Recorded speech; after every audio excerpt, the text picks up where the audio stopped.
Bonsoir mes chers amis, comme on le fait depuis plus de 2 mois, donc on va dédier ce cours d'abord pour la guérison de tous les blessés, de tous les malades, Be'ezrat Hashem, et les Ilou Nishmat, l'élévation de l'âme de tous nos soldats, toutes les victimes qui sont tombées pendant ces mois-ci, que Hashem protège tous les autres soldats, que Be'ezrat Hashem ils puissent tous rentrer en bonne santé et qu'on puisse retrouver également tous nos otages, Be'ezrat Hashem, sains et saufs et qu'on puisse enfin connaître la paix à Yerushalayim et dans toute la région, Be'ezrat Hashem. Et voilà, nous sommes toujours le mois de Tevet et nous arrivons enfin à la fin justement du premier livre de la Torah de Bereshit, Vaïchi. Alors, avant de commencer à faire un commentaire et essayer de voir, donc je vous donne le programme, Be'ezrat Hashem, donc on va essayer de voir la rencontre de Yosef avec ses frères et surtout à la fin de cette paracha, lorsque il propose d'être les esclaves de Yosef, mais qu'est-ce qui leur est passé par la tête? Qu'est-ce qui a changé? Pourquoi ils ont vu quelque chose après la mort de Yaakov Avinu qui les a fait peut-être douter de la sincérité de Yosef. Qu'est-ce qui s'est passé exactement? On va essayer de faire le lien avec la Haftara. Oui, une Haftara où évidemment le lien s'impose puisque là c'est la fin de Yaakov et dans la Haftara c'est la fin de la vie de David et il va laisser un petit peu un testament très bizarre en 3 points. Alors si on a le temps, donc on va essayer de détailler cette Haftara et en fonction, on verra, puisque je crois qu'on n'a jamais abordé ce que l'on considère comme étant la faute de David avec Bathsheba. Qu'en est-il, puisque la Gemara affirme celui qui dit que David a fauté se trompe. Mais pourtant, même le prophète le prophète Nathan, a fait des remontrances très dures à David. David va perdre son premier fils avec Bathsheba. Est-ce qu'il faut considérer ça comme une punition? Donc voilà un petit peu le programme pour ce soir. Mais en introduction, j'aimerais apporter peut-être une forme de synthèse sur le livre de Bereshit, puisque c'est l'occasion, donc on termine le livre de Bereshit, et on se demande que vient faire ce livre? Pourquoi? Alors évidemment, vous allez me dire, oui, mais c'est l'histoire de nos patriarches. Oui, mais n'oublions pas que la Torah se veut un livre essentiellement de halachot, de lois. Et dans tout le livre de Bereshit, c'est vrai qu'il y a quelques halachot éparses, comme celle de la Mila pour Abraham, ou avec Yaakov, le nerf sciatique, le guide Hanaché, mais je tiens à rappeler, c'est comme ça que l'Alakha le fait, si aujourd'hui on fait la Brit Mila où on ne consomme pas le guide anaché, le nerf sciatique, c'est pas parce qu'il apparaît dans le livre de Bereshit. C'est parce que le peuple juif a reçu la Torah, on a, Moshe Rabbeinu, a renouvelé encore une fois l'interdiction pour le guide anaché, l'obligation de la Brit Mila. Donc, même par rapport aux lois qui apparaissent dans le livre de Bereshit, elles ne sont pas aujourd'hui considérées comme la source qui fait que nous, aujourd'hui, on est encore obligés de respecter ces lois qui apparaissent dans le livre de Bereshit. Alors, donc la question est d'autant plus forte. Donc qu'est-ce que tout ce livre vient nous enseigner? Alors c'est vrai qu'il s'appelle le Sefer HaYashar, donc c'est le apprendre du comportement de nos avot, de nos patriarches, mais est-ce que c'est tout? Alors je vais vous lire quelques passages de certains commentateurs qui se sont posé cette même question. Qu'est-ce qu'on peut apprendre finalement du livre de Bereshit? À part l'origine, à part connaître un peu mieux la vie de nos patriarches, mais est-ce que ça justifiait un livre entier où finalement ce sont des histoires? On sait très bien que la Torah n'est pas un livre d'histoire et que elle ne vient pas pour montrer les origines. Alors certains vont répondre oui, mais il fallait évidemment savoir pourquoi. C'est pas toute l'humanité qui est concernée par le message divin. Comment s'est opérée justement cette transition? Pourquoi de l'humain, on va passer ensuite par le patriarche Abraham, ensuite Yitzhak et ensuite Yaakov. Donc comment va être formé le peuple juif? Évidemment que ça répond à cette question, mais est-ce que ça justifiait donc toute la rédaction de ce livre? Alors Dans le Perush HaMishnayot, l'explication sur les Mishnayot qui est attribuée à Rambam, dans le traité de Choulin, il nous dit Vesim libera ala ikar hagadol, essaie de bien te concentrer sur ce grand principe. Shekol mashanu marchikim o osim hayom, enanu osim ella bemitzvot akadosh baruch hu al yedei Moshe Rabbeinu. C'est clair et c'est net que toutes les mitzvot qu'on fait, c'est parce que c'est Hachem qui les a ordonnées à Moshe. Velo shakadosh baruch hu amar ze laneviim shelefanav, et rien de ce qui a été dit avant, c'est-à-dire au Avot par exemple, en anu malin mipene shavram malatzmo. Donc on ne fait pas la circoncision parce que Abraham a reçu l'ordre, bien que la bracha c'est l'achniso birito shel Abraham Avinu, mais ça c'est une autre question. Guidanache en anu olchim achar isur Yaakov Avinu, c'est pas parce que on a interdit à Yaakov. Alors pourquoi on le fait? Ella Mitzvat Moshe alav shalom. C'est parce que c'est Moshe, Torah Tzivalanu Moshe. C'est Moshe qui nous a ordonné, donc ce n'est pas lié du tout au livre de Bereshit. Alors, que dit Chazan, Tariag Mitzvot ne'emru le Moshe Misinai.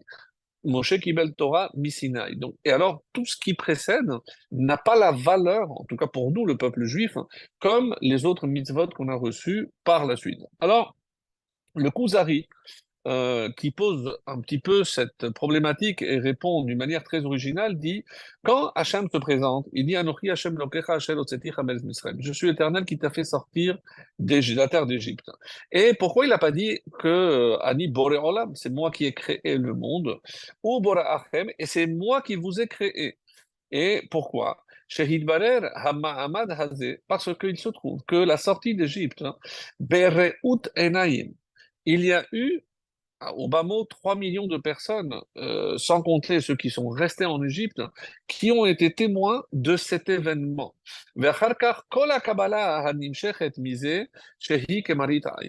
Donc tout ce qui a été transmis, ce qui nous est parvenu à travers tous ces témoins. Et c'est quand même quelque chose de très très important, surtout la période que nous traversons maintenant. Nous savons très bien que les trois grandes religions monothéistes se basent sur des témoignages. Alors, par exemple, pour le christianisme, c'est un homme qui, de prophète, est devenu euh, le Fils de Dieu, comme si les autres étaient témoins. Peu importe, mais en tout cas, c'est lui qui aurait apporté une nouvelle parole, une nouvelle révolution, donc plus de mitzvot, et ça a donné donc le christianisme par la suite. De la même façon, au niveau de l'islam, donc c'est un homme, Mahomet, qui était un culte, qui ne savait pas lire, qui a eu une vision, et voilà, donc tout est basé sur cette vision qu'il aurait eue, et toute la religion est basée donc sur un seul homme. Donc, quand on arrive au judaïsme, et on pourrait dire, oui, mais nous aussi, on a notre prophète Moshe. Oui, mais au Sinaï, il n'y a pas que Moshe qui a entendu les 10 commandements. Tout le peuple, l'ensemble du peuple. Donc, au bas mot, j'ai calculé, puisqu'on ne sait pas exactement, 600 000 hommes entre 20 ans et 60 ans, mais si on compte, on rajoute les femmes, les enfants, les personnes plus âgées de 60 ans, toutes les femmes. Donc, au bas mot, c'est 3 millions de personnes, c'est 3 millions de témoins. Donc, ce n'est pas une religion qui est attribuée à un seul témoignage, à une seule personne, mais à 3 millions de personnes. Donc, c'est important ce que le Kourouzari nous dit ici, parce que c'est ce qui donne évidemment toute la validité. Même celui qui ne veut pas croire en la Torah, parce que, bon, c'est une invention, etc. Mais quand même, sans cette fête extraordinaire de Pessah, où on a reçu l'injonction de tu raconteras à ton fils. C'est-à-dire que cette narration, et c'est pour ça Vehigata, donc la Haggadah, toute cette sortie d'Égypte, l'élection du peuple juif, que le père raconte à son fils, dure depuis la sortie d'Égypte. C'est-à-dire que on n'avait pas de Haggadah, mais les premiers ont vécu ces événements. Ils les ont transmis à leurs enfants, qui par la suite, donc, on va mettre par écrit dans ce texte qui nous est parvenu, qu'on appelle la Haggadah. Donc, c'est pour nous relier à un événement dont ont été témoins pas moins que 3 millions de personnes. Alors, écoutez maintenant Rashi, ce qu'il va dire donc sur Bereshit. Ma ta'am patar Bereshit. Pourquoi finalement, donc la Torah commence par Bereshit. Et écoutez, parce que c'est extraordinaire, Koach Ma'asa Vigid Le'amo. Parce que la puissance de ses actes, il a voulu les révéler à son peuple. La tête lahem nachalat goyim, pour les faire hériter, nachalat goyim, l'héritage de toutes les nations. De quoi s'agit-il? Parce que les nations du monde vont venir dire au peuple juif, liftim atem, vous êtes des voleurs. Aujourd'hui, on n'utilise peut-être pas le mot voleur, on utilise le mot colonisateur, parce on est tous des colons. Shekavashtem aratzot, parce que vous avez envahi, conquis des terres qui n'étaient pas les vôtres. Donc, c'est depuis l'époque de Rachid, donc c'est un commentaire extrêmement ancien. Hem omrim lahem kol haaretz shel Kadosh Baruch Hu. Alors, qu'est-ce qu'on va nous apporter comme réponse? Mais toute la terre appartient à Kadosh Baruch Hu. Pourquoi on a commencé par Bereshit? Essentiellement pour venir donner un argument lorsqu'on viendra remettre en question notre appartenance à cette terre, une terre pour laquelle il a été écrit, et comme je vais vous lire un passage du rabbi qui dit, en commentant donc le 11e chapitre de Devarim, qui parce que cette terre que tu vas hériter, elle n'est pas comme la terre d'Égypte. Donc pourquoi on la compare à la terre d'Égypte? Parce que là-bas, on explique que la terre d'Égypte, il n'y avait pas besoin de pluie. C'est une terre qui était irriguée et tout ce qui poussait grâce au Nil. Donc elle n'avait pas besoin de la pluie. והמים עולים מעליהם מהנילוס. והארץ אשר אתם עוברים, mais la terre dans laquelle vous allez rentrer, למטר השמיים תשתה מים. La terre a besoin de boire, de s'abreuver de la pluie. Eretz Asher, Hashem Elokeinu, Doresh Ota Tamid. C'est une terre qui est surveillée constamment par Hashem, Mereshit Hashana, Ve'ad Acharit Hashana. Donc les yeux d'Hachem sont portés sur cette terre du début de l'année jusqu'à la fin de l'année. Et le rabbi sur ce texte commente, ben une des différences entre la terre d'Israël et l'Égypte, comme on l'a dit, c'est qu'en Égypte, il n'y avait pas de pluie. Lo yored geshem. Vetzmichat hatevua mitracheshet bizchut hanilus. Et tout ce qui pousse le fait grâce au Nil. Ranilus, Orle, Bitkufa, Kevura, Mashkat Adama, et c'est comme ça donc que toute la terre est irriguée grâce à la crue donc du Nil.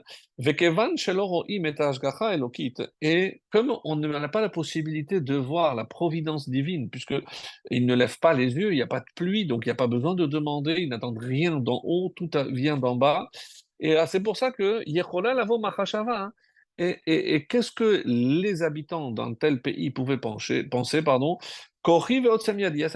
moi, c'est ma puissance, c'est ma force, c'est mon travail. C'est ça qui m'a octroyé la réussite que j'ai obtenue.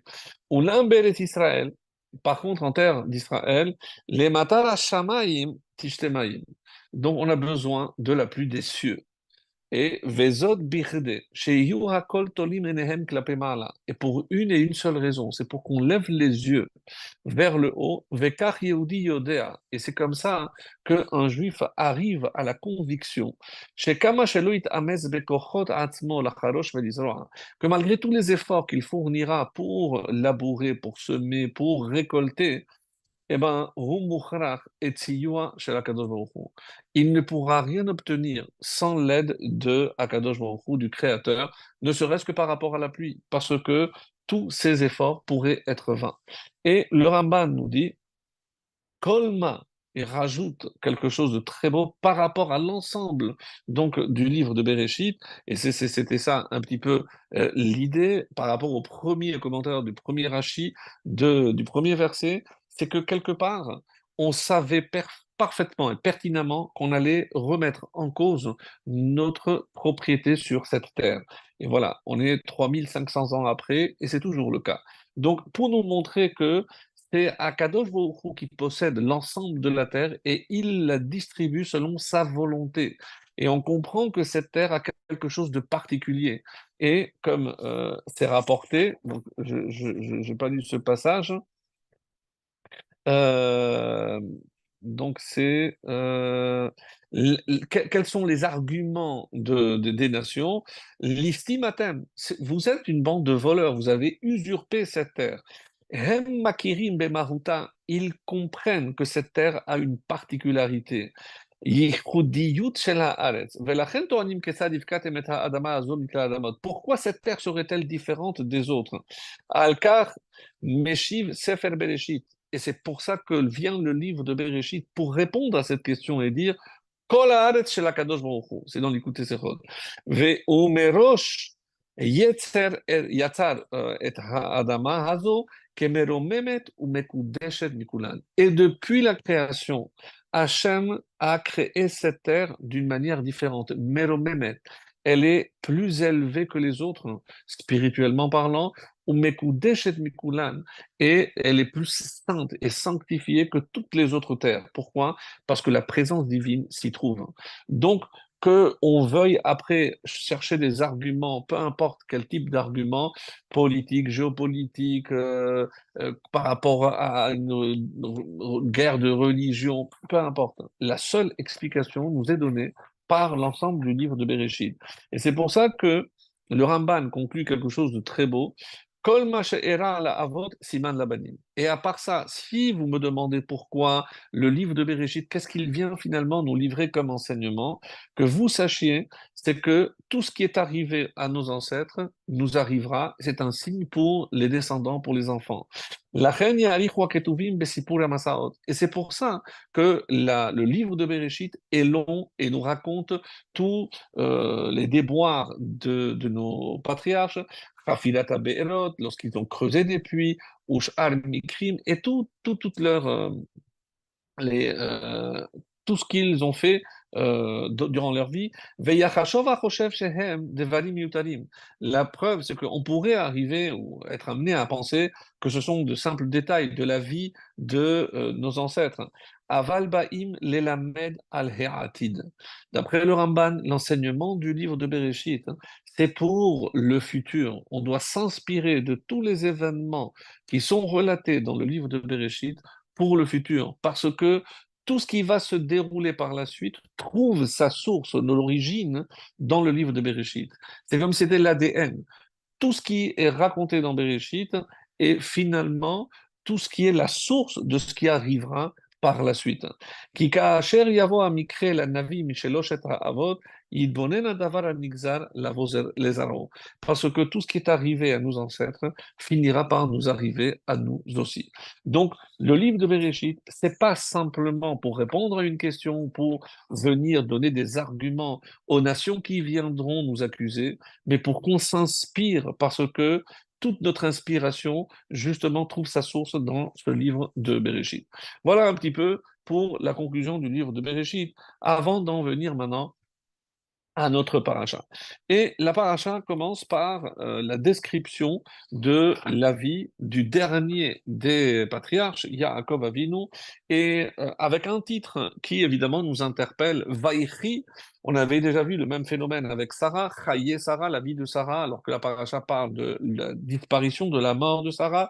Ici de même, Vaïchi Yaakov, et Yaakov a vécu, et on va nous relater justement sa mort, puisque Vaïhi Yeme Yaakov, et voici combien furent les jours de Yaakov, 147 ans. Donc il est décédé à 147 ans.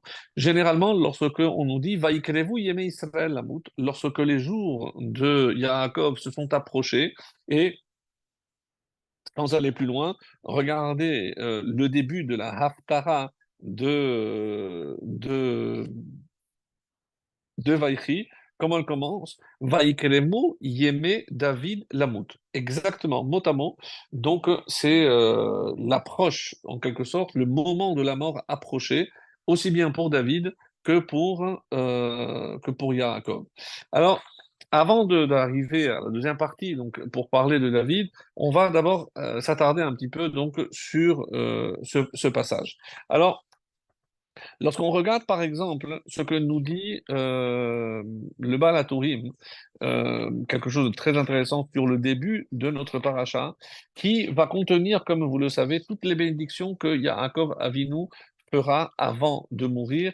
Il va prendre tribu par tribu et certains considèrent que c'est une forme de testament, puisqu'il ne s'agit pas simplement de donner une bracha à chacun, mais il a mis en exergue finalement la spécificité de chacune des tribus en valorisant d'abord les atouts de chacune et en quelque sorte en prophétisant, puisque tout ce que Yaakov va dire ici dans cette paracha est aussi une forme de prophétie qui concerne chacun de ses enfants, donc chacune des tribus d'Israël. Et voici ce que nous dit le Baal HaTurim, Vaikrevu Yeme. Et le moment de la mort est approché. Shnaim Masoret. Dans toute la Torah, on ne trouve que deux fois cette expression. Racha, ici, en parlant de Yaakov, Ve'idar, et l'autre se trouve Gabé David, au sujet de David, et c'est évidemment la raison du choix de la Haftara. Itabe Midrash, Amar Akadosh Baruch Hu le David. Voici ce qui est rapporté dans la Mechilta, dans donc, le livre de David, dans la Mechita, dans le Midrash. Et il est rapporté. Amar Akadosh Baruch Hu le David. Voici ce que Hachem a dit à David. Ata asita kuf mem zayin mizmorim. Toi, tu as écrit 147 chapitres. On parle ici évidemment des Tehillim. Vous allez me dire, oui, mais il y a 150. Alors, il y a plusieurs réponses à cela, puisque certains psaumes, par exemple, le Mizmor Shabbat a été écrit par David. Ah, d'autres disent non, c'est que Ma'ashiv et Hallelu, on l'a coupé aujourd'hui en deux, mais c'était un. Bon, il y a plusieurs réponses à cette question, mais ce chiffre de 147 est répertorié comme le nombre exact de Mizmorim, de psaumes, dans le livre de David, Keminyan Shenot Yaakov. Et si je dis qu'il y a 147, évidemment, ça fait tout de suite tilt, parce que 147, c'est exactement le même nombre d'années de vie de Yaakov. Quel est le lien entre les années de vie de Yaakov et le nombre de chapitres du livre de Tehillim? Et c'est ce que nous répond ici le Baal HaTurim de manière très belle. Keminyan Shenot Yaakov Tiske Kamohu. Parce que Yaakov a eu le mérite de vivre 147 ans, toi tu as eu le mérite d'écrire 147 chapitres. Mahu uvno malchu beyachad, et autre mérite que tu as eu, regarde, Yaakov a eu le mérite de passer 17 années alors que le roi Yosef était vice-roi, donc il a vu son fils au pouvoir. Eh bien sache, Afata yimloch Shlomo bincha bechayecha, eh bien sache que ton fils Salomon, Shlomo Ameler, il va justement régner quand tu seras encore en vie, et c'est le contenu essentiel de cette Haftara. Davaracher, ma Yaakov lo igi alimé avotav, de la même façon que Yaakov n'a pas atteint les années de vie de ses ancêtres, ni 175 de Abraham, ni 180 de Yitzhak, limé avotav, av David ken, toi aussi David, dirtiv be, vehameler David zaken babayamim, et on va voir donc à la fin qu'il va mourir à l'âge de 70 ans, Beishai ve'aish bime Shaul zaken baba anashim, une autre version qu'apporte le Baal HaTurim. Donc, le Baal HaTurim essaie de faire un lien entre la Haftara et la Paracha, et ce lien est beaucoup plus fort que les mots qui parlent de la fin de la vie de l'un ou de l'autre, mais on va voir ici qu'il s'agit aussi d'un chiffre qui relie ces deux personnages, Yaakov à David, à Meler, et donc au Mashiach. Alors, pour venir donc à ce début, qu'est-ce que le Baal HaTurim va nous dire aussi que Vaïchi, lorsque je regarde la valeur numérique du mot Vaïchi, c'est 34. Pourquoi 34? Parce que, comme vous le savez, c'est le nombre de vies de Yaakov qu'il a vécu auprès de Yosef.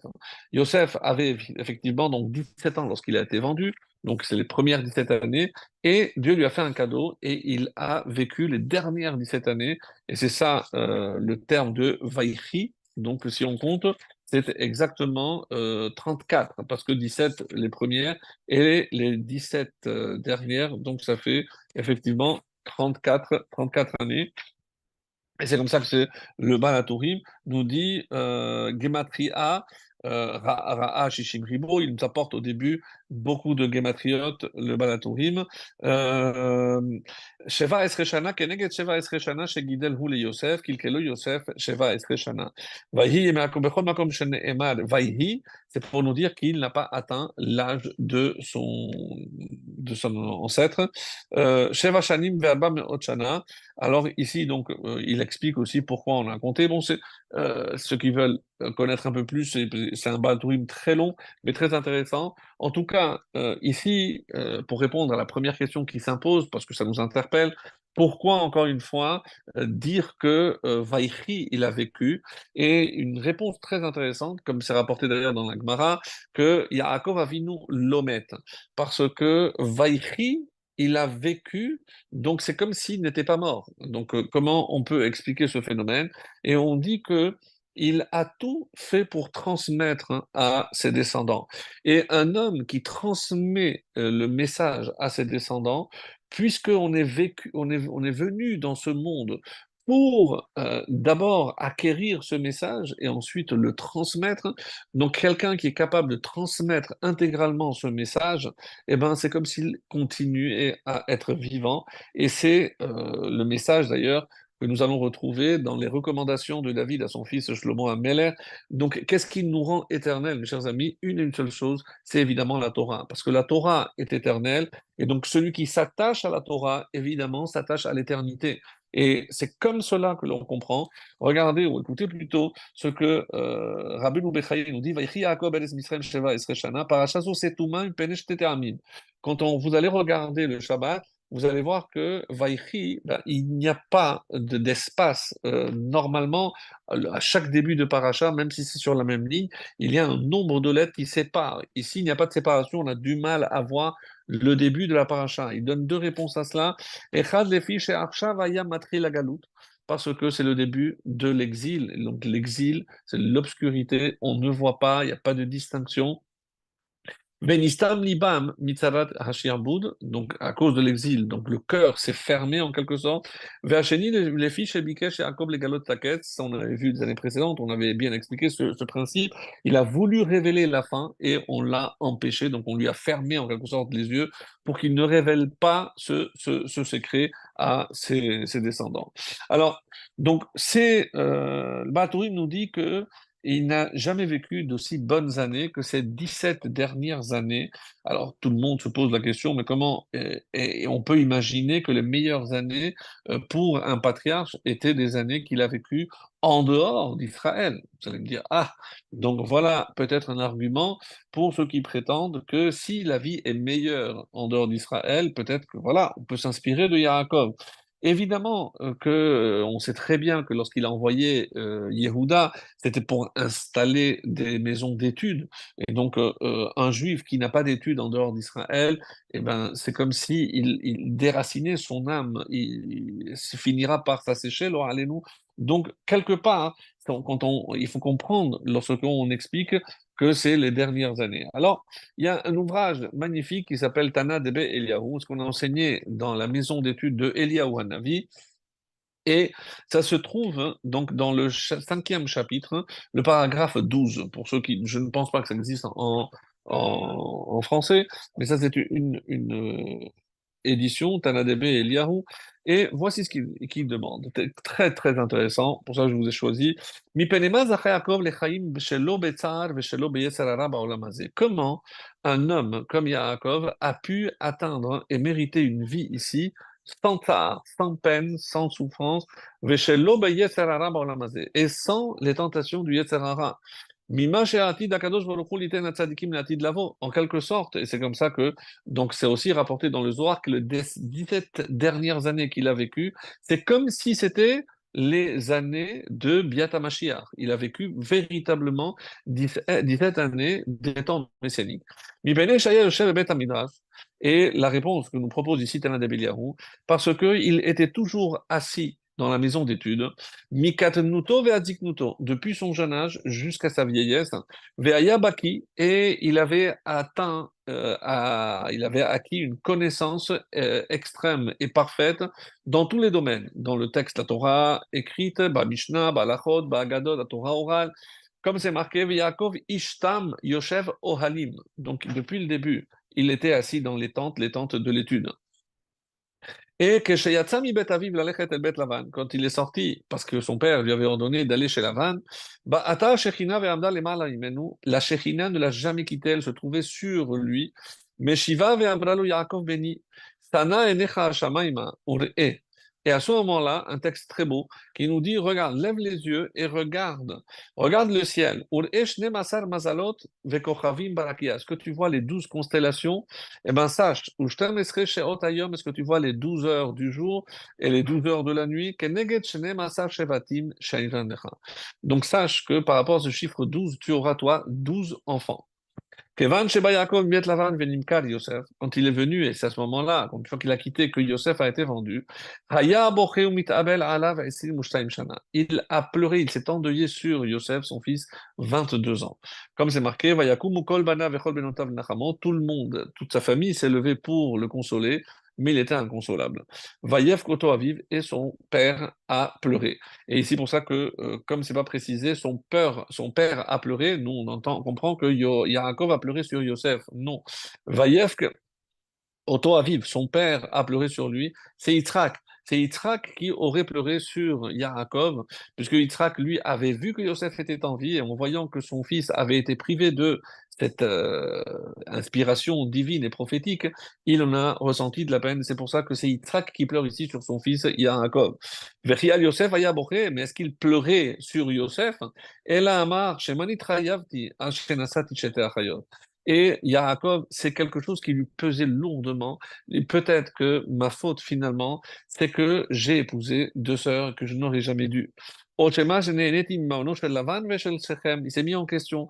Il a dit peut-être parce que j'ai profité, toute ma richesse, je la dois à ce que j'ai acquis chez Lavan. Peut-être que je n'aurais pas dû profiter de cette richesse. Et c'est pour ça que peut-être l'alliance que j'avais conclue avec Hachem a été, chas shalom, annulée. Miyad, nidgalgelu rachamav shel Hakadosh Baruch Hu. Alors Dieu a ressenti rachamav, une grande miséricorde à son égard. Venatan le Yaakov sheva estre shana.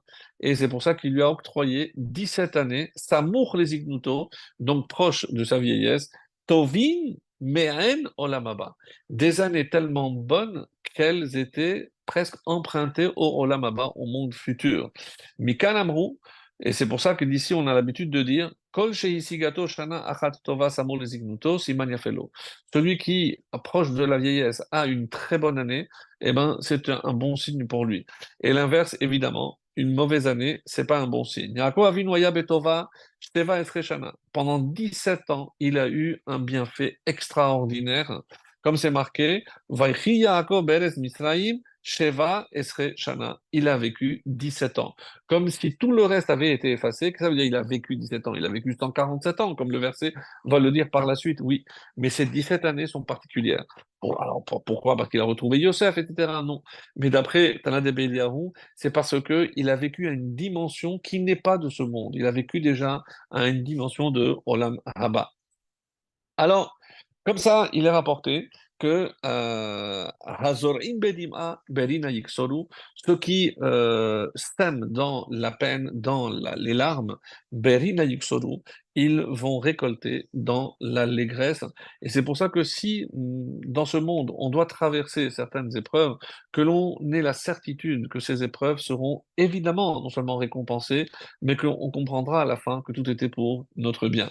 Donc, la fin de la paracha, et c'est pour ça que je saute maintenant à la fin de la paracha, qui va demander une compréhension parce que sincèrement, c'est très très difficile à comprendre. Alors, nous sommes à la fin de la paracha où, comme vous le savez, la mort de Yaakov a été marquée par un grand deuil, tellement qu'on a dit jamais il y a eu un deuil pareil. Tous les notables, toute la noblesse de l'Égypte s'est déplacée jusqu'à Hebron pour accompagner le corps de Yaakov Avinu. Et une fois qu'il est mort, Vayashov, Yosef, Mitzrayim, Huvechav, donc ils sont revenus en Égypte après qu'ils aient enterré leur père. Et là, regardez ce que dit le texte. Vayel'u ache Yosef qui met Avihem. Donc, et les frères de Yosef ont vu que depuis la mort de leur père, Vayomeru, et ils ont dit, Lou yistemenu Yosef, de peur que Yosef ne soit nourri de haine, écoutez bien, ou qu'il nous prenne à nous en haine, Ve'Hashem yashiv lanu et kol hara'a, et qu'il va nous rendre tout le mal, Asher Gamal Noto, que nous lui avons fait. Alors, ici, les commentaires se disent, mais qu'est-ce qu'il leur a pris? Donc, on est 17 ans après les retrouvailles. Pendant 17 ans, il s'est comporté de manière magnifique, extraordinaire, avec son père, avec ses frères. Qu'est-ce que subitement, ils se sont dit, Vaïr où? Ils ont vu que le père était mort. Mais bon, ben, on ne voit pas qu'il est mort, on l'a enterré déjà. Qu'est-ce qu'ils ont vu? Rachi se pose cette question et nous propose une lecture très intéressante. Mahu Vayir'u. Là, pour le coup, la question de Rachi saute. Mais qu'est-ce qu'ils ont vu? Je ne comprends pas. Ben, il était mort, c'est ça? C'est ce qu'ils ont vu? Non. Hikiru bemitato etzel Yosef. Shehayu regilim, depuis la mort du père, ils ont vu un changement chez Yosef. שהיו רגילים לסעוד עמו על שולחנו של יוסף, parce que d'habitude, il mangeait avec lui, comme la première fois, donc il les invitait, il mangeait toujours avec lui. והיה מקרבן בשביל כבוד אביו. Et évidemment, lorsque le père était là, donc ils mangeaient tous ensemble et on mettait le père à la tête de la table et donc il s'asseyait, même s'il prenait peut-être la place de Yehuda ou de Réhouven à sa droite, mais bon, le père, c'est le père qui les plaçait, donc personne ne rouspétait. Ou Mishemet Yaakov, depuis la mort de Jacob, Lokervan, il ne nous a jamais invités à manger avec lui. Donc ils se sont dit, c'est sûr qu'il nous en veut. C'est pas normal qu'il se comporte de la sorte. Alors, bon, Louis Istemenu, donc c'est ce que je disais. Qu'est-ce que ça veut dire Louis Istemenu? C'est de peur qu'ils nous prennent en haine. Donc, qu'est-ce qui s'est passé? Qu'est-ce qui se serait passé? Alors, par rapport à ce passage-là, il y a un Balatourim encore qui nous dit quelque chose de très très beau. Louis Temen ou Yosef, de peur que Yosef nous prenne en haine. Écoutez bien. Lorsque ils sont revenus, puisque c'est comme ça, donc chronologiquement, ils ont enterré le père, et lorsque ils étaient sur le chemin de retour, Avar Yosef à la ils sont passés près du puits où il a été jeté et vendu. Alors, je ne sais pas si vous imaginez la scène. Donc, on vient d'enterrer notre père, on retourne en Égypte pratiquement par le même chemin qu'ils ont emprunté en quittant la terre d'Israël. Et là, ils tombent sur le même puits ou le même trou où ils avaient jeté Yosef. Chez Ishli Roubo. Et Yosef, comme quelqu'un qui respecte la halakha, il connaissait la halakha et il a fait la bracha. Ou berach, c'est quoi la bracha? Baruch ata Hashem Elokeinu melech she'asa li nes bamakom hazeh. Il m'a été fait un miracle dans cet endroit-là. Alors, c'est quoi le miracle? Le miracle, il a été sauvé, mais ils n'ont jamais voulu le tuer, c'est pour ça qu'ils l'ont mis dans le trou. Oui, mais les frères ignoraient qu'il y avait des serpents. Et il est rapporté dans la Gemara, si quelqu'un tombe avec des lions, eh ben, on ne peut pas supposer qu'il a été dévoré ni qu'il est mort. Donc il y a une présomption de vie, qu'il est vivant. Pourquoi? Parce que un lion, une fois qu'il est repu et qu'il est satisfait, donc il n'a aucune raison d'attaquer ou de dévorer un homme. Par contre, si quelqu'un tombe dans un endroit où il y a un nid de serpents, on le considère comme mort. Parce que les serpents, on le sait, eux, c'est pas par faim qu'ils attaquent, c'est par leur nature de faire du mal. Donc, le Nes, c'est qu'il est tombé dans un puits où il y avait des Nechashim et Akravim. Il n'y avait pas de l'eau, mais comme les Chachamim nous disent, mais il y avait quand même des serpents et des scorpions. Et il en est sorti vivant. Et ça, c'est un miracle. Donc, le miracle, c'est pas d'être sorti vivant, mais c'est en sachant qu'il y avait des serpents qu'il ait pu s'en sortir. Bon. Et ils ont vu qu'il a mis la kavana, il a fait une bracha, comme va nous dire ici le Amro. Ah, donc, il se rappelle encore. Hadainu zocher belibo me'asinulo. Donc, il n'a jamais oublié ce qu'on lui a fait. Alors, yesh mefarshim. D'autres disent, Lu yistemenu, klomar, halva yistemen Yosef belibo, velo yaselenu maase. Pourvu qu'il ne nourrisse contre nous que de la haine, mais qu'il ne nous fasse pas de mal. Ve'im chafes la'asot lanu, yashiv lanu kol harash. Et s'il doit nous faire, et qu'il nous fasse du mal maintenant. Ki ma she'asinulo, Garmou Loshena, c'est Melech Mechamat, parce que regarde, grâce à ce qu'on lui a fait, il est devenu roi, etc. Et enfin, une autre explication qui ne se trouve pas dans Balatourim, que généralement le terme de loup, c'est on va dire, c'est un vœu, pourvu que ça se fasse comme ça, pourvu qu'il nous prenne en haine et pourvu qu'il se venge de nous pour ce qu'on lui a fait. Pourquoi? Parce que n'oublions pas qu'il s'agit ici des 12 tribus, tous des prophètes, et ils avaient vu que malheureusement, tant que cette fête, pardon, tant que cette faute ne sera pas pardonner à 100%, eh ben, malheureusement, il y aura des conséquences. Les conséquences, entre autres, c'est évidemment les 10 martyrs qui, à l'époque des Romains, comme vous le savez, trouveront la mort parce que ce César qui voulait étudier la Torah a dit, mais comment se fait-il que celui qui kidnappe un an ou qui vole et qui, pour vendre un être humain, quelqu'un de leurs frères, alors il mérite la mort. Donc comment ça se fait que les frères de Yosef qui ont vendu leur frère n'aient pas été sanctionnés? Alors, si c'est le cas, alors moi, je pense que vous qui êtes des grands, vous pouvez remplacer les tribus et vous devez être sanctionnés. Et on a compris que c'est ça venait d'en haut, etc. Donc, on voit qu'il y a des... Et malheureusement, on dit que comment expliquer que même de nos jours, il y a cette haine ici chez nous, qu'un juif puisse haïr un autre euh, par ses convictions religieuses ou idéologiques, peu importe. Mais comment deux frères finalement peuvent se haïr?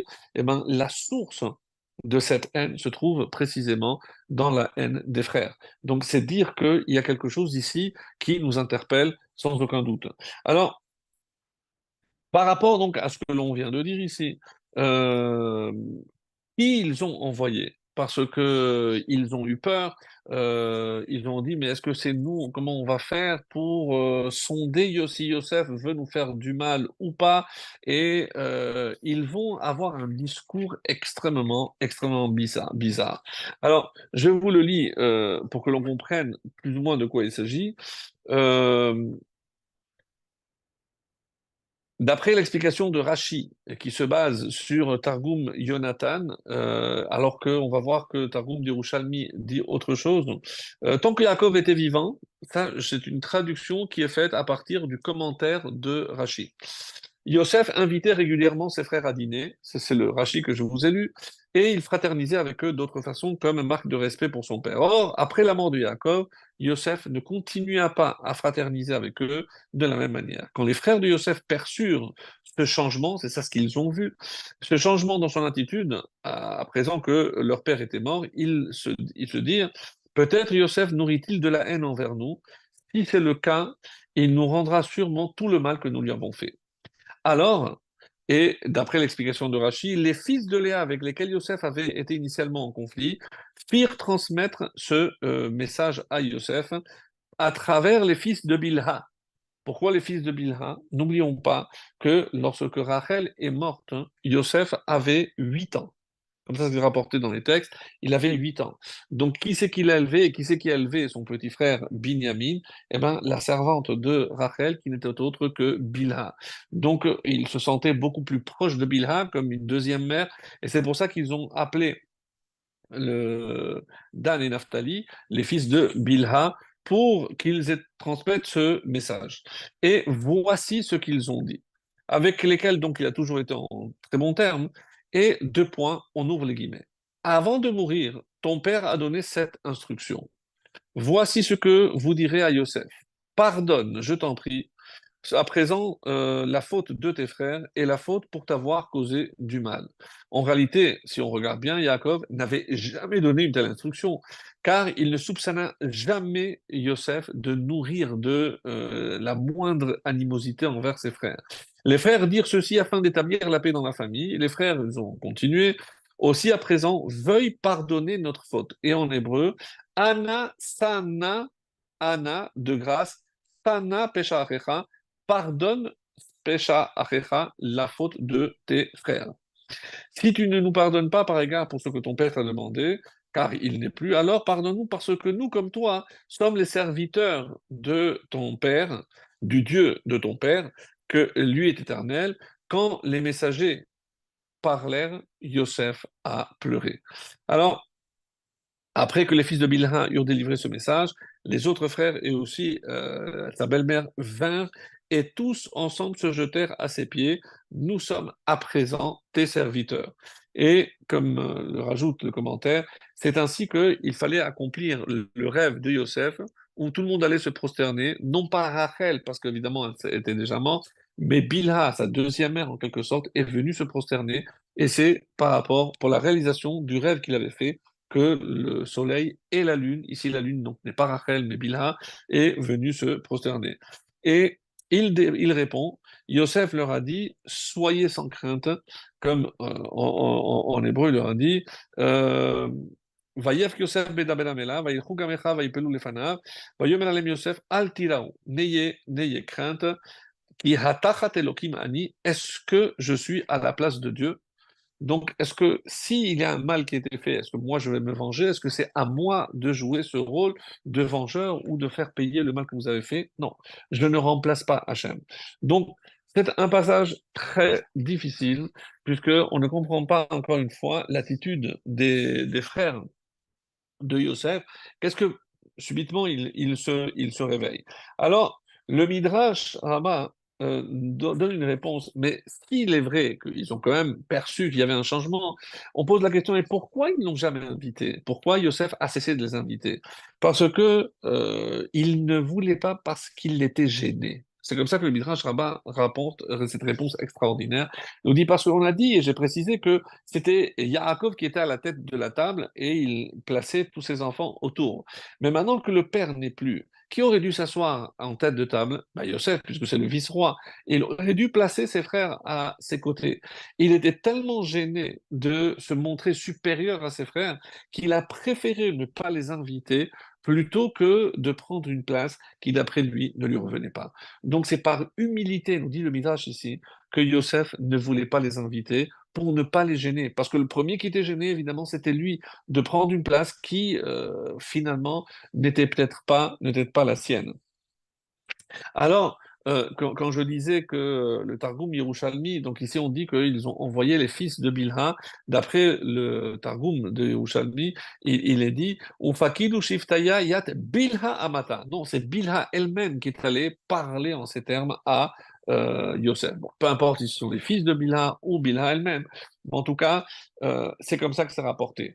Alors, le Midrash Tanhuma, maintenant, il va expliquer que Anna Sana, c'est la même expression par laquelle Anna Hashem, que le Kohen Gadol, le jour de Kippour, il demande de pardonner les fautes du peuple juif. Donc on sait très bien que le Kohen Gadol, le jour de Kippour, il vient se présenter devant Hashem, Bezot Yavo Aaron HaKohen, avec ceci, Aaron HaKohen, qu'est-ce que c'est Bezot? Une des explications qu'on avait données. Donc, soit Zot, le mérite, comme ça qu'il dit, Biskut shel Shevatim, c'est par le mérite des tribus, et ben, le Cohen vient demander, comme eux se sont approchés de Yosef pour demander pardon, et de là d'ailleurs on apprend que on ne peut pas demander plus que 3 fois pardon. Pourquoi? Parce que les frères ont demandé à 3 occasions pardon. Est-ce que Yosef a, oui, finalement pardonné les frères? C'est une autre question. C'est vraiment un cours en soi. C'est très compliqué. C'est pas évident. Il y a des avis différents. Mais en tout cas, ils ont demandé à 3 fois. Et si ils n'ont pas insisté, alors soit parce qu'on ne peut pas demander plus que 3 fois, soit parce qu'à bout de la troisième, Yosef a, oui, finalement pardonné. Donc ça, c'est la discussion. Quoi qu'il en soit, il est dit ici que Bezot, Zot, c'est 408. Avec 408, il vient le jour de Kippour. Et qu'est-ce que c'est 408? On sait très bien que Tchouva, Tzedaka et Tfila, c'est les 3 choses qui peuvent déchirer un mauvais décret. Et quand vous verrez sur le livre à Kippour, au-dessus de chaque 3 mots que j'ai cités, chacun de ces 3 mots, il y a Tzom, Mammon et Kol, qui, chacun de ces 3 mots, vaut en Gematria 136. 136 fois 3, 408. Donc c'est avec ça qu'il faut venir, et pas le Kohen Gadol, nous tous, avec la Tfila, avec la Tzedaka, et surtout avec la Teshuvah, et c'est ça la question du jeûne. Donc, Atachat Elohim Ani, et ici maintenant on va essayer de comprendre qu'est-ce que ça veut dire Atachat Elohim. Est-ce que je suis à la place d'Hachem? Et ceci va nous renvoyer à la Haftara. C'est pour ça que, avant de parler de la Haftara, je voudrais rajouter un enseignement de Rabbi Shimshon de Ostropoli. Alors, comme on l'a dit, on a l'obligation de demander au moins 3 fois pardon à une personne, et on apprend des frères de Yosef, hein. Et qu'est-ce qui se cache ici? D'après Rabbi Shimshon de Astropoli, il essaye de comprendre l'attitude des frères. Et n'oublions pas, parce que c'est extrêmement important ce que je vais dire, c'est que les frères avaient un niveau de prophétie. Et qu'est-ce qu'ils ont vu? Ils ont vu ce qu'on appelle, nous, le Merkava. Rappelez-vous cet enseignement, hein, où lorsque Yaakov Avinu a vu la vision de l'échelle des anges monter et descendre, donc qu'est-ce qu'il a dit à ce moment-là? Achen yesh badavar, Achen, quoi, certainement Hachem est là, Ve'anochi le'adati, et moi je ne savais pas. Alors comment explique Rabbi Shimshon d'Ostropoli? Achen, Aleph, Kaf et Nun. Aleph, c'est le Arié. En fait, qu'est-ce qu'il a vu? Il a vu la mer Kava. Il a vu le char céleste. Et qu'est-ce que c'est le char céleste? On dit il est tiré par quatre identités, quatre personnalités, quatre personnages. Alors, d'après cette vision-là, c'est Arié, Achen, Arié, hein, le lion, Kaf, Kérouv, le chérubin, et Nun, c'est le Nécher, c'est l'aigle. Ve'anochi, et moi, je ne savais pas que moi, je faisais partie de ces quatre. Pourquoi? Parce qu'on voit dans d'autres endroits qu'on nous demande quelles sont ces quatre images, donc quatre démouillottes, personnalités qui tirent la Merkava. On dit Arié, Nécher, Shor et Adam. Le Arié, parce que c'est le roi des animaux, Nécher, c'est le roi des volatiles, l'aigle, le Shor, le taureau, c'est le roi des animaux domestiques, et Adam, c'est qui Adam? Qui est représenté là-bas en haut? C'est Yaakov. Yaakov, Avinu Vernochi, moi je ne savais pas. Et c'est pour ça que d'après cette explication très belle, on nous dit pourquoi les anges venaient et descendaient pour empêcher Yaakov, hein, d'accéder à la Merkava. Je dis, mais comment cet homme-là peut accéder? Et c'est pour ça qu'ils ont envoyé un ange pour se battre avec lui. Et quel est le seul endroit où il a pu le toucher? C'est à la hanche. À la hanche, qui disent que le nerf sciatique, qui se termine par la Brit Mila, et c'est parce qu'il a fauté, parce qu'il avait 2 sœurs. Mais comment on va laisser quelqu'un qui a fait une faute prendre une place pareille? Donc les anges voulaient l'empêcher à tout prix de prendre la place dans la Merkava, dans le char céleste. C'est pas possible que quelqu'un qui ne soit pas parfait, et à ce niveau-là, ça doit être, comme on a lu dans Talmud de Béliaou, il s'en voulait peut-être qu'on lui tenait rigueur, justement, d'avoir épousé 2 sœurs. Donc, dans le livre de Cheskel et dans d'autres commentaires, on nous dit que qui sont ces quatre personnages? On a dit qu'il y a le lion, le taureau, l'aigle et l'homme. Qui sont ces quatre personnages? Écoutez bien. Arié, c'est Avraham Avinu. Le Shor, c'est Yitzhak, oui. Necher, l'aigle, c'est Yaakov. Et Adam, c'est qui? Celui qui est appelé Adam, c'est David Hameler. Et donc, maintenant, on lui dit, mais tu comprends que toi, Yaakov, pourquoi les anges ne se sont pas battus avec Abraham ou avec Yitzhak? Parce que si on considère que celui qui va incarner l'homme dans le char céleste, c'est Yaakov, donc c'est la raison pour laquelle ils vont se battre avec Yaakov. Mais Yaakov, quand il va se battre, on dit que il va y avec où la poussière est montée jusqu'au Kiseh Hakavod. Mais pourquoi? Parce qu'il se battait sur le Kiseh Hakavod, en disant, toi, tu ne mérites pas d'être attaché au trône céleste, parce que toi, tu as une faute à ton actif, donc c'est impossible. Et donc c'est ça, Avak. Alors c'est quoi Avak? Évidemment que c'est pas considéré comme une faute grave, dans le sens où il y a Torah n'a pas été donné, Rambam explique qu'ils les avaient convertis, tout c'est en Israël, pas en Israël, bon, toute l'explication qu'on a vue. Mais même si c'est pas Arayot, on va dire une faute de relation interdite, mais c'est Avak Arayot. Comme il y a la Shonara, il y a Avak la Shonara, certains disent qu'ici il y a Avak, c'est de la poussière de Arayot.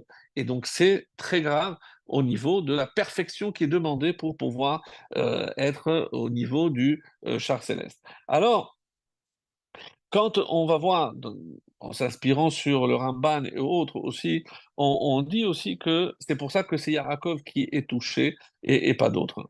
Mais qui sait Kavod, Iyu Rak. Donc maintenant, si ici, regardez le texte. Donc, on nous dit que on a parlé des quatre personnages et toi, Yosef, mais toi, Yosef, tu es le Shor. Toi, tu sais que tu es le Shor. Alors, les frères lui disent, Bekisea Kavod, Yurak Anna. Anna, pourquoi Anna? Parce qu'il commence par dire Anna. Anna, c'est le Arié, le Necher et il y a Adam. Donc, il y aura d'autres personnages, mais pas toi. Qui c'est qui manque? Le Shor. Mais le Shor, c'est Yosef. C'est comment Yosef, écoutez bien, l'argumentaire, il est magnifique. Il a dit, regarde, Yaakov, parce qu'il avait un petit défaut, les anges ont voulu l'empêcher d'être dans le char céleste. Toi, tu veux aspirer à être ce père dans le char céleste, mais tu ne pourras pas. Pourquoi? Parce que tu auras ton actif une faute très grave, laquelle? C'est de ne pas nous avoir pardonné. C'est-à-dire qu'ils utilisent cet argument pour dire, tu es obligé de nous pardonner parce que sinon tu ne pourras pas faire partie de ceux qui tiennent le char céleste. Le Kisea Kavod, et comment? Parce que le Kisea Kavod, c'est quoi? C'est un rachamim, c'est la miséricorde. Comment toi tu peux prétendre accéder au trône céleste alors que tu fais preuve d'un manque de miséricorde en ne pas nous pardonnant, sans nous pardonner?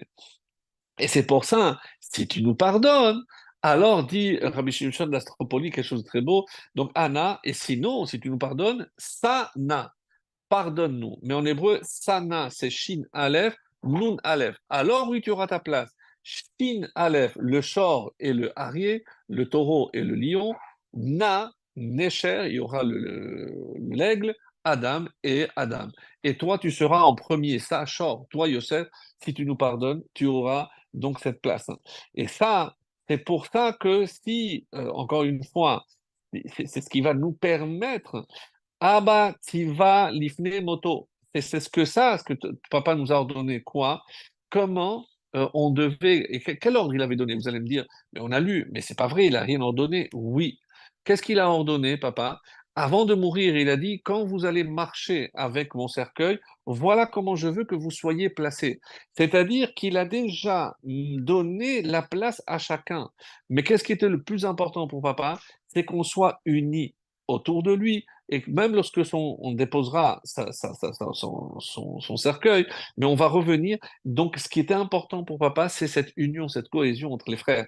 Si tu ne nous pardonnes pas, donc il n'y aura pas. Donc, oui, ils n'ont pas menti en disant, papa a ordonné. Qu'est-ce qu'il a ordonné avant de mourir? Voilà comment je veux que vous marchiez. Pas simplement par l'emplacement, mais quoi, je veux que vous soyez ensemble. Mes chers amis, c'est ça peut-être un des plus belles, je pense, beaux héritages de Yaakov Avinu, c'est Hitasefu, réunissez-vous, restez unis. Et là, vous pourrez faire face à n'importe quelle contrariété, tout ce qui vous tombera dessus, tant que vous êtes unis, vous pourrez surmonter. Et donc, je disais qu'on allait passer la fin donc à la Haftara. Et d'où on peut aller, c'est grâce à cette expression très bizarre qui nous dit que Hatachat Elohim, est-ce que je suis à la place de Dieu? Et quand le Balatourim nous dit Hatachat Elohim, Balashon Sheeshiv Yaakov le Rachel, on trouve trois fois cette occurrence-là. Hatachat Elohim Ani, est-ce que je suis à la place de Dieu? Lorsque Rachel a demandé à Yaakov, Avinu, prie pour que j'ai un enfant. Je ne suis pas à la place de Dieu, je ne peux pas faire des miracles. Je peux prier, mais je ne peux pas faire des miracles. De la même façon ici, que chez Bikesh, Mimenu, chez Vakesh, Aleh, Rachamim. Mais tu peux prier pour demander la miséricorde pour qu'Hachem me donne un fils. Et Bo Balashon et Shiv Lechav. Et c'est ce même langage ici, à Tachat Elohim. Donc, est-ce que je suis à la place de Dieu? Je dis non, mais vous vous trompez. Si vous méritez une punition, sachez que c'est pas moi, je ne peux pas remplacer Hachem. Et troisième point, et c'est ça ce qui est très étonnant, Hatachat Zot Lo Yumat Shimei, c'est dans le livre de Samuel 2, deuxième livre, chapitre 19, verset 22. Et on va essayer maintenant de voir dans la Haftara, Shebeoto lashon she'amar le'echav nifra mishim'i, she'echav lamdu mimenu ledaber bilshono, ils ont utilisé le même langage concernant Shim'i. Alors, qui est Shim'i? Alors, pour ce faire, donc, je suis obligé d'aller voir très rapidement la Haftara. Et pourquoi? parce que, très bizarre, c'est une haftara qui se présente entre 3 points et il demande 3 choses. David Ameller, avant de mourir, demande 3 choses. Qu'est-ce qu'il demande? Donc, lorsque le moment de la mort approchait, David va instruire son fils Salomon comme suit. Bientôt, je vais suivre le chemin d'Outer, je vais mourir, etc. Et à la fin, donc, il lui dit 3 choses en 3 points. Le premier, c'est celui-ci. Euh, D'abord, tu dois garder la charge de l'Éternel, ton Dieu, marcher dans ses voies, observer ses règles, ses commandements, ses ordonnances. Sans ça, rien ne marchera. Si tu t'éloignes de la Torah, alors sache que rien de ce que je peux te laisser comme héritage pourra tenir. Et donc ça, c'est évidemment un héritage pour nous tous. Parce que si vous écoutez un très très beau commentaire donc, qui fait le lien entre la paracha et la Haftara, une introduction à la Haftara très très beau, très très belle cette introduction qui se trouve dans la version. Alors, cette Haftara, comme la paracha, s'occupe finalement de, en quelque sorte, de testament, Tsavaot, de deux parmi les plus grands bergers d'Israël, qui sont Yaakov, qui était Moufrar Avot, l'élu parmi tous les patriarches, et David Ameller, qui était l'élu parmi tous les rois. Et dans notre paracha, Yaakov a béni ses enfants avant de mourir, et il a ordonné à chacun d'eux quel serait son rôle.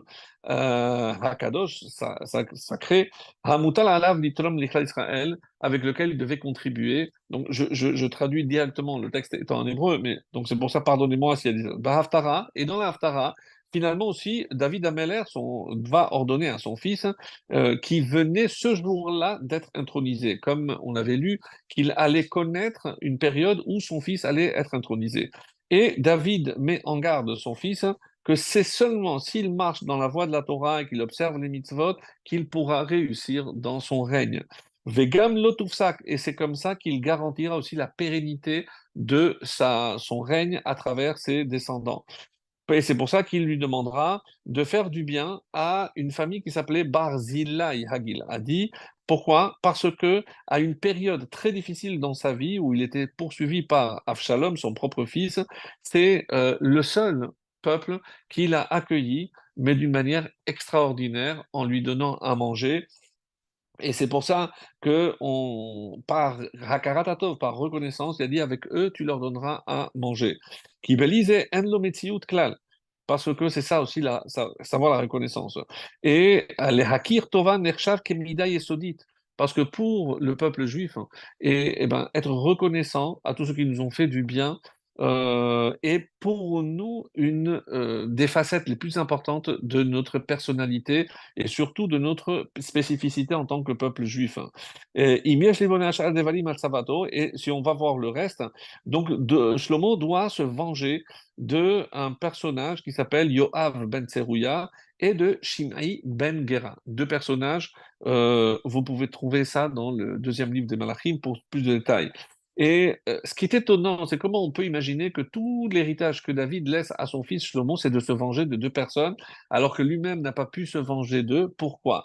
Alors, il se peut que véritablement l'objectif de David, c'est de transmettre à Shlomo quelle est la meilleure façon de juger et surtout des traîtres qui se sont comportés avec ruse. On sait que Yoav, il était le chef de l'armée de David, mais qui était très très important, un personnage très important, et il a tué Avner ben Ner avec ruse. Avner qui avait tué le frère de Yoav ben Tserouya, parce qu'au départ, ils étaient dans deux armées, il était avec l'armée de Shaoul, donc ils étaient deux armées, et finalement il a utilisé d'une ruse pour le tuer, et il l'a fait rentrer dans la ville de Hebron, qui est Ilou Rotsel Daberito, Beshalom, pour lui dire qu'il voulait parler avec lui, et finalement, il a profité pour le tuer.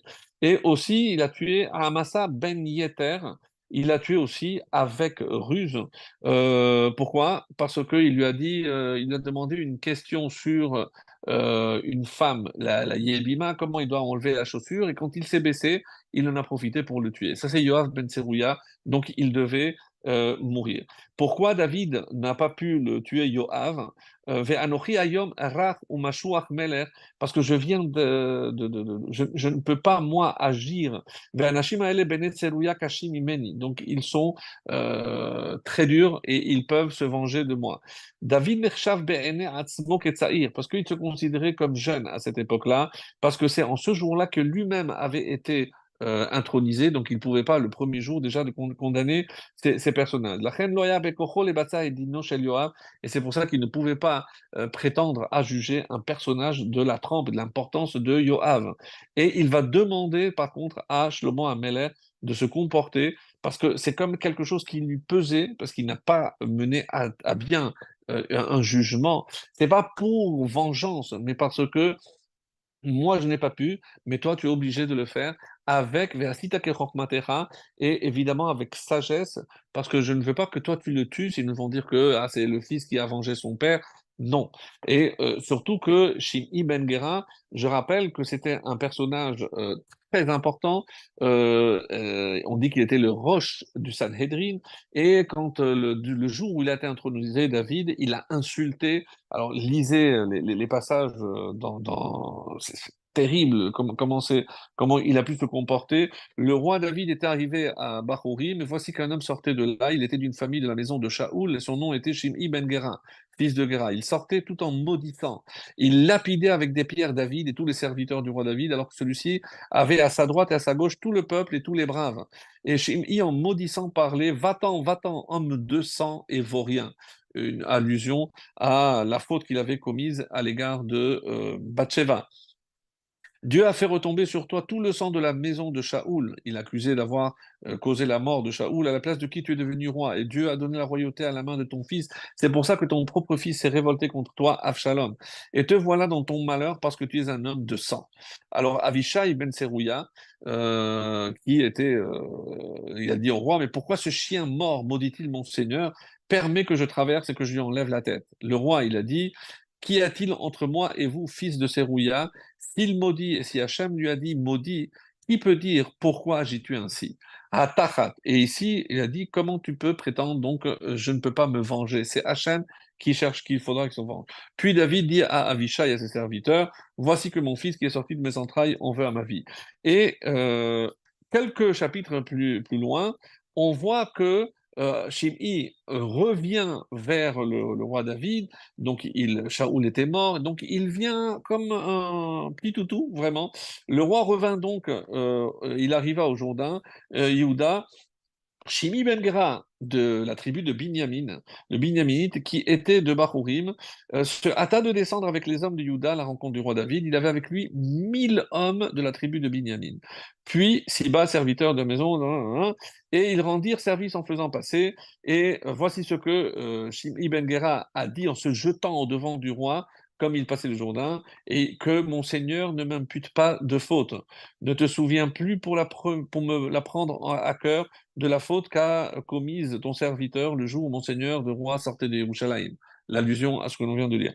Car ton serviteur sait que j'ai péché, et voici qu'aujourd'hui je suis venu le premier de toute la maison de Yosef pour descendre à ta rencontre de mon seigneur, le roi.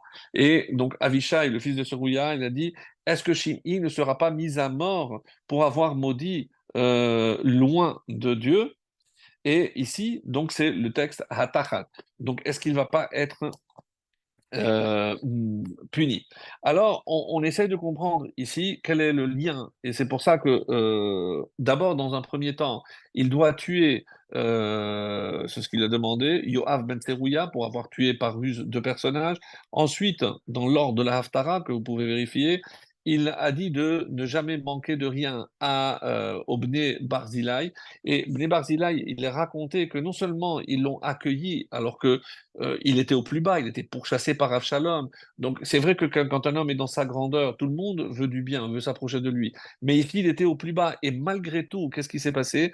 Eh ben, on lui a dit non. Non seulement ils l'ont assis au bout de table, alors que j'étais chez eux, il a dit non, toi tu es le roi, nous sommes là pour te servir. Et comment quelqu'un qui invite se considère lui-même comme invité, quelque chose vraiment de formidable. Et le troisième point, c'est de trouver un moyen pour tuer Shimei ben Gera. Alors, les Khamim posent la question, mais c'est curieux. Donc d'abord, il doit tuer quelqu'un, en plus, après, alimenter quelqu'un par reconnaissance, et ensuite tuer. Pourquoi on ne dit pas tu tues celui-là et celui-là, et après tu donneras par contre avec lui, tu te comporteras. Pourquoi c'est dans cet ordre-là?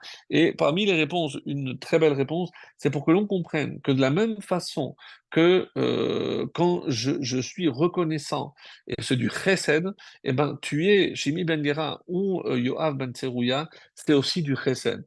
Alors, je ne fais pas du chesed avec la personne, mais je fais du chesed par rapport à ce que un roi, comment un roi doit se comporter. Donc, nous, on n'arrive pas à imaginer, mais Shimei qui avait méprisé, et on sait très bien que David, grâce à David Ameller, parce que qui va descendre de Shimei, s'il l'avait tué, on ne l'aurait pas eu, c'est Mordechai. Mordechai Shimini ben Shimei ben Kish, donc il descendra de Shimei. Donc par ce geste extraordinaire de David, on a la fête de Pourim. Et c'est pour ça que généralement, on dit que la fête de Pourim est liée à David, sans le comportement exemplaire de David, qui s'est retenu. Et maintenant, on comprend le lien, mes amis, avec le... Parce que, qu'est-ce qu'il dit Shimei ben Gera, je l'ai lu, car ton serviteur sait que j'ai péché, et voici qu'aujourd'hui je suis venu le premier de toute la maison, mi Beth Yosef. Mais il est de Binyamin. Pourquoi il dit de Beth Yosef?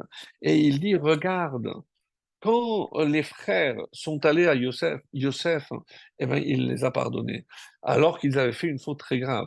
Donc moi, je suis aussi, inspire-toi, toi, David, comme Yosef a pardonné à ses frères, alors qu'ils ont voulu le tuer, etc. Moi aussi, je t'en ai voulu. Donc, inspire-toi. Et c'est ça, Hatachat. Donc, regarde comment Yosef s'est comporté. C'est pas lui qui s'est vengé. C'est pas lui qui a cherché à leur faire du mal, alors que eux, oui, lui avaient fait du mal.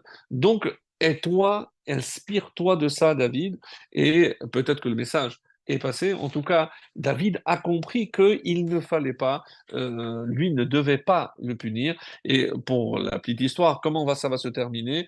Eh ben, euh, Shimei Ben Gera, hein, qui était très bien placé, donc n'avait jamais quitté la ville de Yerushalayim. Et le roi Salomon a mis une interdiction à Shimei, si le jour où il quittait Yerushalayim, il serait mis à mort.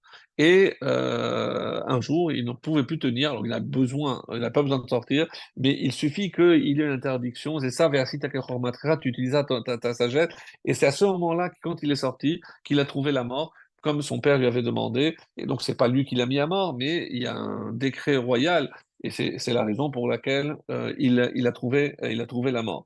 Donc, et c'est pour ça qu'il dit Mi bet Yosef ishemini. Mais donc, pourquoi il a dit ça? Bale askir et Yosef et Echav. Il est venu rappeler le comportement de Yosef vis-à-vis de ses frères. Donc Yosef, lui aussi, il méritait. Pourquoi? Pourquoi ils l'ont condamné? Parce que normalement, c'est Yehuda le roi. Comment il se voit, lui, comme roi? C'est un crime de lèse-majesté. Eh ben, qu'est-ce que j'ai fait moi aussi? Je t'ai considéré pas comme un vrai roi parce que je pensais que c'est Shaoul qui méritait ou un fils de Shaoul, mais pas toi. Donc c'est la même faute. Si Yosef a pardonné pour cette erreur, alors toi aussi tu dois me pardonner. Et c'est comme ça que lorsque David a... Qu'est-ce qui a fait que David a mérité ceci? Lorsque David a entendu la honte et l'humiliation qu'il a subie et il a maudit, on dit qu'à ce moment-là, parce qu'il n'a pas répondu, Zacha liyot regel reviei bamerkava. Le Mégalé à Moukot nous dit, j'ai dit tout à l'heure, Abraham, Isaac et Jacob, et David, c'est le quatrième pied de la Merkava, du char céleste. Et donc, à quel moment? C'est lorsqu'il a écouté son humiliation, il s'est retenu. Donc, et comme on l'a dit, de là descendra Mordechai, et ça c'est pourquoi on dit Ish Yehudi, alors que Ish Yehudi, il est de la tribu de Binyamin, pas de Yehuda. Oui, mais pourquoi on dit que Binyamin Ish Yehudi? Parce qu'il doit sa vie et son existence à quelqu'un de la tribu de Yehuda. Et qui c'est la tribu de Yehuda? David. Parce que David a laissé vivre Shimei, donc lui a pu vivre, et c'est pour ça qu'à qui il doit la vie Mordechai, c'est à Ish Yehudi, à un homme de la tribu de Yehuda, et cet homme n'est autre que David. Alors, juste pour terminer, et très rapidement, puisqu'on a parlé de David, et qu'est-ce que on a reproché tellement à David? C'est évidemment la faute à l'égard de Bathsheba. Donc, est-ce qu'il a vraiment fauté? Est-ce que Bathsheba était mariée avec Uria? Comment comprendre cela? Alors, il faut que vous sachiez que normalement, il est dit que celui qui méritait la royauté, c'est Eliav. Eliav, c'était le roi, hein, le frère de David, le grand frère de David, et il avait toutes les qualités requises pour être le roi. Et les commentaires disaient, pourquoi c'est pas lui qui a été élu? Écoutez bien, pourquoi Nidra? Pourquoi il a été repoussé? Biglal Shechata? Pourquoi il a fauté? Non. Mais Biglal Elamishum Hashem Ra'a Belibot Emuna Midat Hakas. Parce que Dieu a vu que dans le cœur de Eliav, il y avait de la colère. Il n'a jamais rien fait. Mais un roi ne peut jamais s'emporter. Et il a craint que, en désignant Eliav, il n'allait pas être un roi digne. Alors que David, il a subi les humiliations de tous ses frères, de sa maison, de son père. Il a été écarté. Et on retrouve ici un peu comme Yosef. Donc le parallèle est extraordinaire. Parce que comme Yosef a été rejeté par ses frères, David a été aussi rejeté par ses frères. Donc il a été humilié. David n'a jamais rien dit. Au contraire, il n'a jamais voulu à ses frères. Yosef, finalement, a pardonné, d'après cela, à ses frères. Mais quel était le statut de Bathsheba? Donc Bathsheba, que vous sachiez, on nous dit que est-ce qu'elle était mariée? En quel cas il aurait fait un cas d'adultère? Non. Alors il y a une règle dans l'armée de David, c'est que le soldat, avant d'aller à l'armée, il fallait qu'il donne un guet à sa femme. Comme ça, s'il disparaissait, pour que sa femme ne reste pas à Gouna, donc elle avait un statut de divorcée. Donc une divorcée, eh ben, alors, ma foi, ben, alors, ben, c'est normal. Donc, il pouvait aussi la désirer et il pouvait se marier avec elle en bonne et due forme. Mais si c'est le cas, alors pourquoi Nathan, le prophète, lui en a voulu tellement? Il a dit, tu as fauté, tu as pas fait. Pourquoi tu as entraîné la mort d'Ouria par l'épée des Ammonites? Mais c'est quoi? De quelle faute on parle ici? Donc, deux choses l'une. Soit elle était mariée. Alors, sachez qu'il y a deux grands courants. Soit je considère que effectivement elle était divorcée, auquel cas on peut comprendre mieux l'attitude de David, mais comment on peut expliquer, d'après la deuxième position, qui nous dit que non, elle n'était pas divorcée, que ça, c'était pas appliqué à tout le monde, et donc dans le cas où elle n'était pas divorcée, comment il a pu se marier avec elle, comment il a pu aller avec elle. Alors il y a une explication, donc très dure aussi, mais il a vu que pour donner naissance au futur roi, il devait le faire avec cette femme. Il a eu roi HaKodesh, il a vu que c'était cette femme. Et on sait, Aet la Asot Lachem, il y a une règle, s'il y a un moment où on doit passer outre une loi, Hefer ou Toratecha, on peut annuler. Et pour lui, c'est un petit peu comme la notion de Avera Lishma. Donc, si la finalité, c'est pour ça que c'est très dangereux, si la raison est valable, l'objectif est valable, même en passant par la faute, je peux le faire. Alors là, il s'est trompé. C'est un calcul qu'il n'aurait pas dû faire lui-même. Il aurait dû d'abord proposer au Sanhedrin, etc. Il ne pouvait pas, lui, prendre une décision pareille, même si c'était justifié. La preuve, c'est que le roi Salomon descendra de Bathsheba, pas de Abigail ni de Michal, de grandes femmes. Non, c'est de Bathsheba, donc il ne s'est pas trompé. Mais entre-temps, le premier fils va mourir. Et il savait que ce fils, écoutez bien, si ce fils n'était pas mort, et il a prié, il a jeûné pour que ce fils puisse vivre. Malheureusement, comme on le savait, il trouvera la mort. Mais il ne va pas se décourager. Et les Chachamim m'expliquent que si ce fils avait survécu, il aurait été encore plus parfait que Shlomo Ameler, à savoir, si quand on dit Ben David, quand on dit que le Mashiach c'est Ben David, c'est le premier vrai Mashiach, c'est pas Shlomo, c'est ce fils qui était mort, parce qu'il aurait été plus parfait que Shlomo Ameler. Donc ça c'est la version. Alors oui, vous allez me dire, oui, mais comment se fait-il qu'il a mérité la mort Ouria, il l'a envoyé dans le front? Alors ça aussi, il y a une réponse très intéressante, une étude que, bon, je vous donne vraiment la quintessence, mais on nous dit que David Ameller l'a convoqué, il lui a dit, va, rentre chez toi, parce qu'il a vu qu'il restait avec ses soldats, rentre chez toi, donc tu es là, maintenant il faut que tu ailles avec ta femme. Il a refusé. Et il a dit non, Adoni, et il a Adoni Yoav, donc il a appelé son chef, il a appelé Adoni. Comment? Devant le roi, tu dis que mon seigneur c'est quelqu'un d'autre, même son chef d'armée, et il a envoyé 3 fois, il a demandé, rentre chez toi, il a refusé. On dit ça s'appelle Mored Bamalchut, c'est un crime de lèse-majesté, et il méritait la mort. Parce qu'il n'a pas écouté, parce que, selon les versions, il a utilisé le terme de maître pour quelqu'un d'autre que lui, devant lui, et ça, il méritait déjà la mort. Alors, qu'est-ce que Nathan lui a reproché? Pourquoi tu l'as fait mourir par l'épée de l'ennemi? C'est ça ta faute. Il était coupable, personne ne va dire le contraire, mais il aurait dû être jugé et il aurait dû être condamné par le Sanhédrin. Toi, tu as pris on va dire, un raccourci. Mais c'est ça ce qu'on reproche. Il méritait la mort, sans aucun doute. Sans aucun doute, il méritait la mort. Alors, ça, c'est les différentes réponses que propose donc cette étude. Et il reste quand même les sceptiques. Ils disent, oui, on essaie toujours de trouver des excuses pour les grands personnages, etc. Alors, sachez, donc je ne vais pas tout le lire, mais sachez que quel âge avait Bathsheba au moment où il l'a vu? Alors, l'Agmara, dans Sanhedrin, la page 69b, dit ou Bathsheba, Olida Beshit, elle a conçu à 6 ans. Oui, vous avez entendu, c'est l'Agmara qui le dit.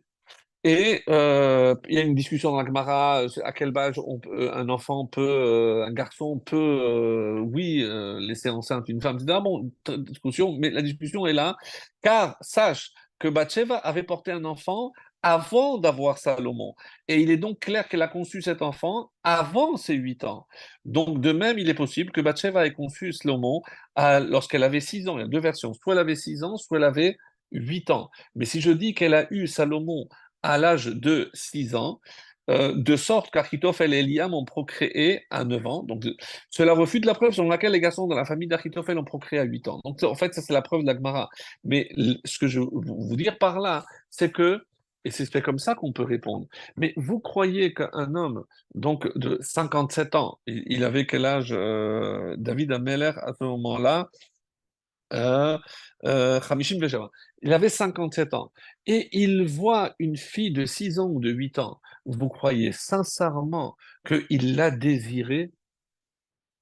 Il est évident que ce que David a vu ne correspond pas à ce que nous, en tant qu'hommes aujourd'hui, on peut décrire. Et évidemment, si on vous disait, si c'est votre père, on vous parle de votre père à 57 ans, il a regardé une fille de 8 ans. Vous dites, ah, n'importe quoi. Donc, ce regard n'est pas à interpréter comme la majorité de ceux qui lisent la Bible l'interprètent. Non, il n'a pas trouvé une belle femme à 6 ans ou à 8 ans, on ne parle pas d'une belle femme. Il a vu, et c'est pour ça que lorsque les Chachamim m'expliquent qu'il a vu la Neshama, c'est effectivement, il a vu que c'était la Neshama et que c'est de cette femme qu'allait sortir le futur roi. Donc, c'est comme ça qu'il faut interpréter. Alors, donc tout ceci pour nous dire, mes chers amis, que ces grands personnages, aussi bien Yosef, quand on parle de faute, et c'est ça ce que la Gemara dit au début, quand la Omer David Chata, Eno Elatore, il se trompe.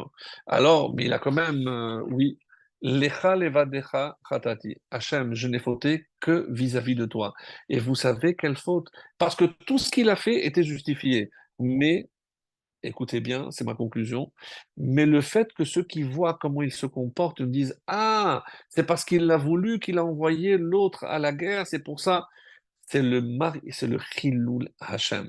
La faute de David à Meller, c'est pas d'avoir pris une femme mariée ou d'avoir envoyé à la mort Ouria. Tout ça était plus que justifié. Alors la seule faute, et c'est pour ça que j'ai fauté vis-à-vis de toi, dit David à Meller. Pourquoi? Parce que j'ai fait Chilul Hashem. Il suffit qu'il y ait un seul qui malinterprète mon action en m'accusant d'avoir désiré une femme mariée ou d'avoir entraîné la mort de quelqu'un d'innocent. Chas shalom, mais le Chilul Hashem, et il a payé à cause du Chilul Hashem. Imaginez si David Ameller reconnaît, c'est-à-dire quel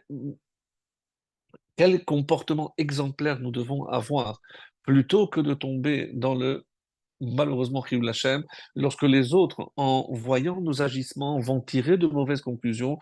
Donc, on a un devoir d'exemplarité vis-à-vis déjà de nos enfants, vis-à-vis de notre entourage, et qu'Hachem nous permette de nous inspirer de nos patriarches dans le livre de Bereshit, de David Ameller qui nous donne cet exemple, pour être à la hauteur et être toujours un exemple pour notre entourage.